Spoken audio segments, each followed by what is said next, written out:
আপনার কি মনে হয় আপনার সব বন্ধুরা সত্যিই আপনার বিপদে পাশে থাকবে?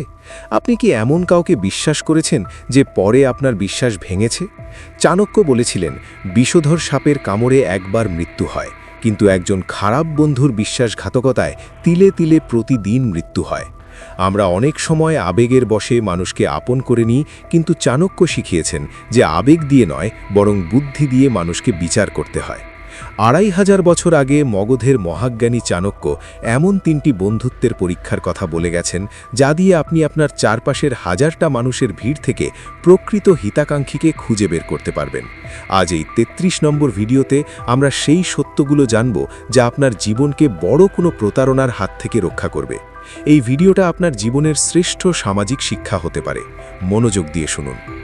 চাণক্যের প্রথম পরীক্ষা হল বিপদের সময় উপস্থিতি। তিনি বলেছিলেন, আপদী মিত্র পরীক্ষা, অর্থাৎ বিপদের সময়ই বন্ধুর আসল রূপ চেনা যায়। যখন আপনার কাছে টাকা আছে, ক্ষমতা আছে, তখন আপনার চারপাশে শত শত বন্ধু থাকবে। তারা আপনার প্রশংসা করবে, আপনার সাথে সময় কাটাতে চাইবে। কিন্তু যখন আপনি কোনো কঠিন সমস্যায় পড়বেন বা আপনার পকেটে টাকা থাকবে না, তখন দেখবেন সেই বন্ধুরা একে একে হারিয়ে যাচ্ছে।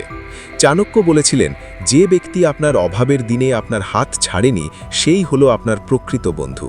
বাকিরা কেবল আপনার ভালো সময়ের ভাগিদার ছিল। এমন স্বার্থপর মানুষদের চিহ্নিত করুন এবং তাদের থেকে নিরাপদ দূরত্ব বজায় রাখুন। দ্বিতীয় শিক্ষাটি হল বন্ধুর স্বভাব এবং তার অতীত আচরণ পর্যবেক্ষণ করা। চাণক্য সতর্ক করেছিলেন যে ব্যক্তি অন্যের গোপন কথা আপনার কাছে এসে বলে, সে নিশ্চিতভাবে আপনার গোপন কথাও অন্যের কাছে গিয়ে বলবে। বিশ্বাসঘাতকতা যাদের রক্তে থাকে, তারা সুযোগ পেলেই ছোবল মারবে। চাণক্য বলেছিলেন, ন বিশ্বাসেদ কুমিত্রে চ, মিত্রে চাপি ন বিশ্বাসেদ, অর্থাৎ খারাপ বন্ধুকে তো বিশ্বাস করবেনই না, এমনকি ভালো বন্ধুকেও অন্ধভাবে বিশ্বাস করবেন না। কারণ আপনার অতি প্রিয় বন্ধুটি যখন আপনার শত্রু হয়ে দাঁড়াবে, তখন সে আপনার সব গোপন দুর্বলতা জানবে এবং আপনাকে ধ্বংস করা তার জন্য সহজ হয়ে যাবে।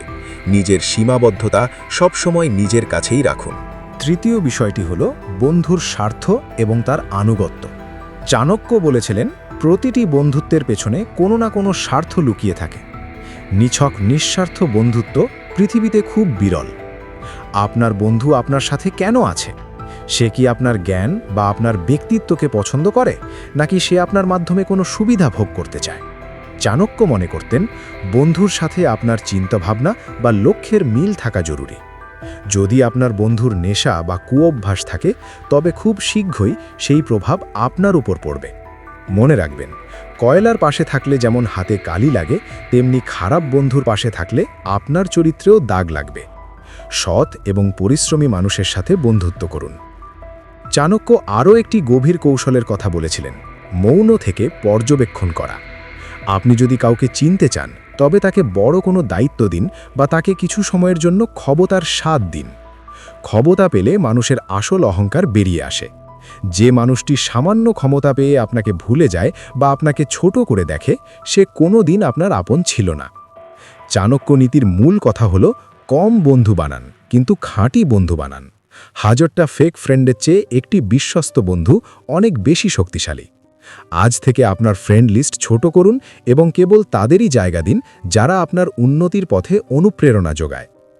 আজকের এই দীর্ঘ আলোচনায় আমরা শিখলাম কিভাবে বিপদের সময় বন্ধু চিনতে হয়, কেন গোপন কথা বলা বিপজ্জনক এবং বন্ধুর লক্ষ্য ও চরিত্র বিচার করা কেন জরুরি।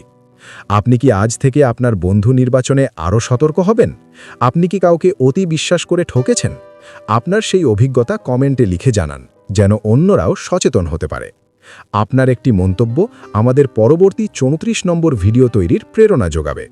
স্টুডিও সাঙ্কর সব সময় আপনার জীবনের অন্ধকার দূর করতে মশাল হয়ে পাশে আছে। আজ এখানেই বিদায় নিচ্ছি, দেখা হবে পরবর্তী ভিডিওতে। নিজের চারপাশটা ভালোভাবে চিনে নিন। ভালো থাকুন, সুস্থ থাকুন।